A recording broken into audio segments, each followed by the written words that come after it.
Okay guys, welcome back. My name is Jolly and I'm your host. This is Dead Name. I'm still figuring out this whole podcasting thing, so it's kind of I don't know, it's really cringe for me to be like, guys, hit subscribe and comment and share this wherever you can cuz if you wanted to you would, you know? But yeah, this is my podcast and today's episode is going to be about my experience working at a hotel on the side of the highway in the middle of nowhere, Texas, back when I was 14 through, I think maybe it was a little bit older than that, maybe 16 through 18, something along those lines. But yeah, it was crazy. Originally, I was a waitress at the Chinese restaurant, adjacent to the hotel, and then I eventually got really tired of waitressing for good reason. And yeah, they transitioned me over to the hotel, and yeah, it was a wild time to be honest. Okay, so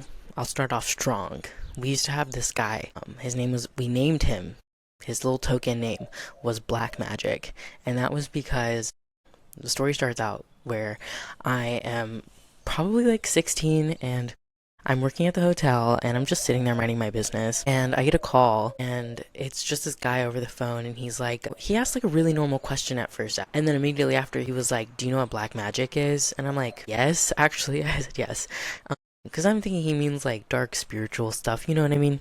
Like the usual. And he goes, it's sex magic. And I'm like, oh, period. Okay, so that's where we're going.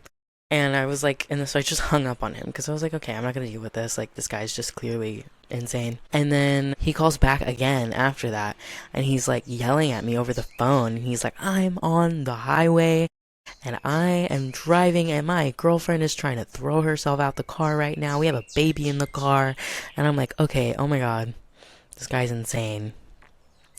So I hang up on him again. And I'm like, okay, cool. That's gonna be the end of it. The most he can do is just call back and be crazy. But no, no, no. This man pulls up to the hotel and he walks in. And I didn't know who he was, obviously, because I only heard his voice over the phone. So he walks in and I'm really nice to them. And I'm like, oh, hey, how can I help you?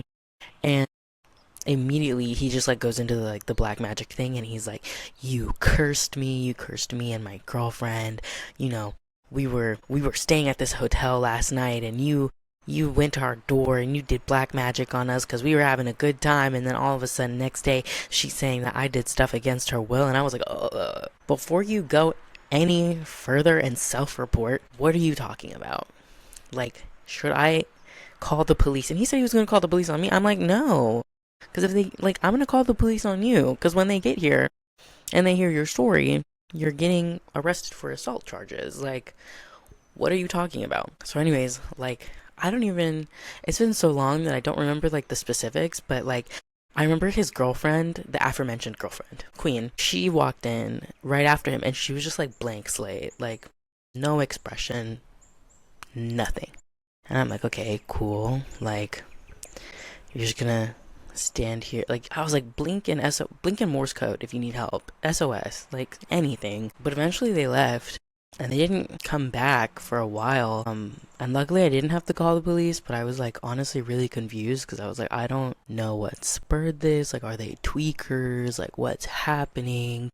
And then after that, we would get these routine calls, and it would be him over the phone, obviously. And he would just be yelling nonsense, literally just accusing me of doing black magic on him, repeating the stuff about his girlfriend. It escalated to the point where he was showing up with his car and walking around in the parking lot with a gun and waving it around and being like, I'm finna take a life tonight and it's not finna be mine.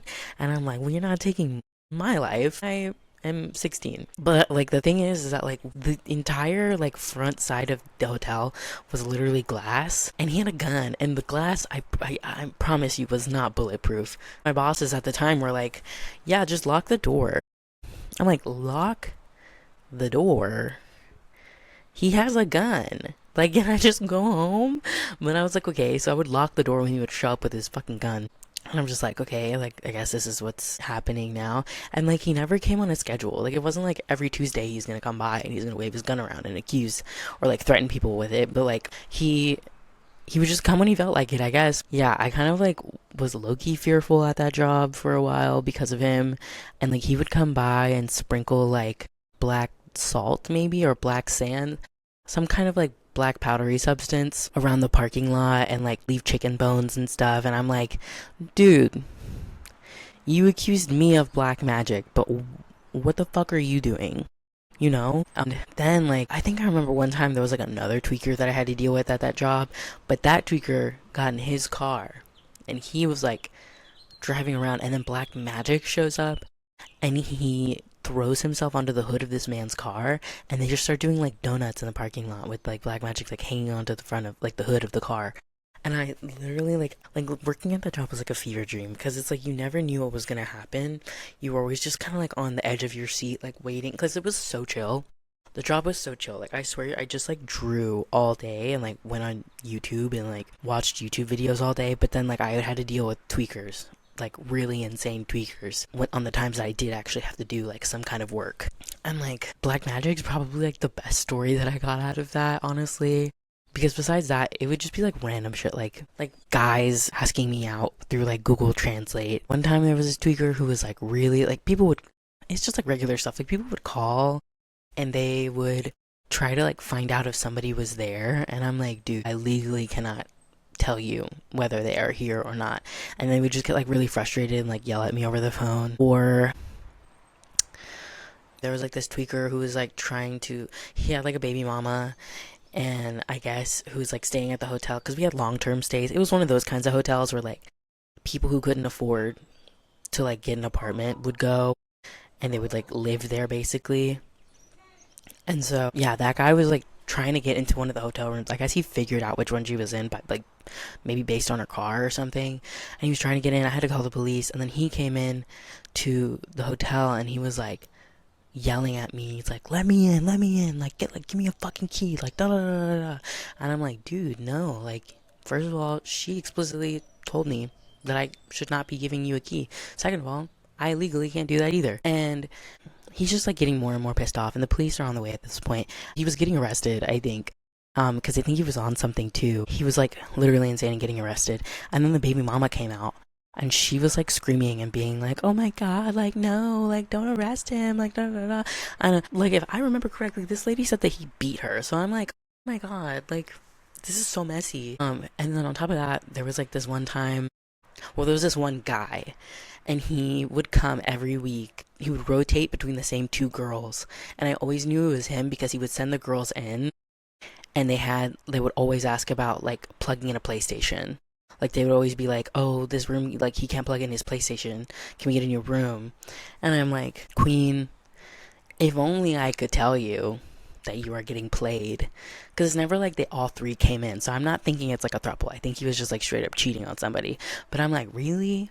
Y'all are choosing this hotel out of all the hotel? Like, Queen, you deserve at least like a La Quinta. Like, what are you doing? And then there was another time there was this lady who was a long-term stay, and I feel so bad because I think she was just like really mentally ill. But that was like everybody there, you know, including me. So like the sympathy levels that I have for them are like very low because it takes nothing to be like decent, you know? But she was really nice at first, like very, very like overreaching, but still nice. But then after that, um, she started like getting more and more agitated, and also she was like falling behind on her payments. And like, look, I'm not one to support landlords or anything like that. I have my own struggles with paying rent, but it was insane that she was getting mad at me, somebody who just worked there, not the owner, for like asking her to pay to stay the night there, which is just what you have to do, you know. And they were even like nice enough sometimes where they would like extend people's stays or like let them go like a few days without paying so they could pay it back, like if they got paid from their job on like a Friday and it was Wednesday and they didn't have enough for the next like couple nights, they would let them pay everything on Friday. You know what I mean? Like they would work deals out with people, and they'd done that with her a few times, but eventually it's like, you know, after so many times you can't keep doing it. So they were like, yeah, like she needs to pay, otherwise you have to kick her out. And I was like, okay, cool. And then randomly, like one night, she like called the office and like asked for me to go to her room because she was having like some kind of issue with her mattress topper. I'm like, first of all, why are you staying at a hotel and looking at the mattress topper? Like, you know, it's a bad idea already. But she called me in, so I go to her hotel room and I'm looking at this mattress topper, and it literally, like, she's stripped off all the sheets. So it's like bare mattress. And she's like, look at this, look at this. She's like pointing at it. And I'm like, Queen, that's a mattress topper. Like, I don't know what to tell you. And she was like, it's literally disgusting. Like, it's so disgusting and it's so bad. And like, I can't believe you would let anybody sleep on this. And like, it's literally, I'm like, first of all, Queen, this is the cheapest hotel you can get in the next 50 miles around. Second of all, it's a motel off the side of the highway. Third of all, you are paying like $60 a night. Like, what level of like sophistication are you expecting from this motel? It's a motel. You don't go to like Super 8 or like Motel 6 and expect them to have like Four Seasons level quality. I looked at it, it wasn't even that bad. Like, it just had like a couple rips on the side. She was so livid about this, and she started like cussing me out. When did you graduate? And I was like 17 maybe, and I was like, I haven't graduated yet. And she goes, yeah, go figure, or something along those lines, or like, oh, I can tell. And I was like, this is not the read that you think it is. You're a paralegal and you're staying at a hotel. You're living at a hotel and you're a paralegal, and you're like talking about how you have this money, and I'm like, you haven't been able to pay your like rent here for like the last 3 weeks. But okay, pop off. And so she got really mad, and she was like, I want to talk to the manager, like blah blah blah blah blah blah. And like, she was getting super aggressive and like talking to me crazy. I remember being like, don't talk to me that way. And she got so mad. She was like, you don't talk to me that way. I was like, girl, I did not say anything. I just told you to be a little respectful. And so anyway, she asked for the manager. I call my manager to come help her out, and my manager gets there. My manager actually is like a lawyer. They went to law school, and so they came by and they were like talking to her, like trying to get her to calm down. And then she was like, oh, like, I'm a paralegal, like I'm gonna sue the bricks off this place, blah blah blah blah, just like threatening and threatening. And then my manager was like, well, I'm also a lawyer, so like, what are you gonna sue us for? And she was like, I want to see your bar card. My manager takes out their card and they hand it over to her, and she just like keeps it. She was like not gonna give it back until my manager had to literally like rip it out of her hands. She was like, I'm gonna go get this inspected. And it's just like overall being really crazy. And I was like, okay, I'm gonna exit this place really quick. I'm gonna leave. Before it gets crazy. And yeah, so besides that though, I'm trying to think if there was like really anything else. Those are like the main things that went on, to be honest. Like, it was, I mean, there's probably more. Maybe I'll do like a part two, but like, that's like the meat of it, like all the juicy stuff that I can really remember. And yeah, honestly, working that job really taught me a lot about like, one, standing up for myself, but like also two, just like learning how to deal with crazy people. Like, I'm low-key desensitized to it because I had like guns pointed at me and stuff at some point, like, and I would find like crystal meth on the floor. So like, it was a whole thing. But I definitely tried to like see the silver lining, and like I learned a lot from that job. Let's just say that. At what cost, I don't know, but like, there was lessons learned. So anyways, that is today's episode. And sorry for the weird uploading schedule. I'm just really hyper fixated on this right now, and I think it's really fun. And yeah, I'm probably gonna keep doing it. So thank you for listening or watching, and I hope you guys have a great day. Don't forget to follow or leave a comment. All right, bye.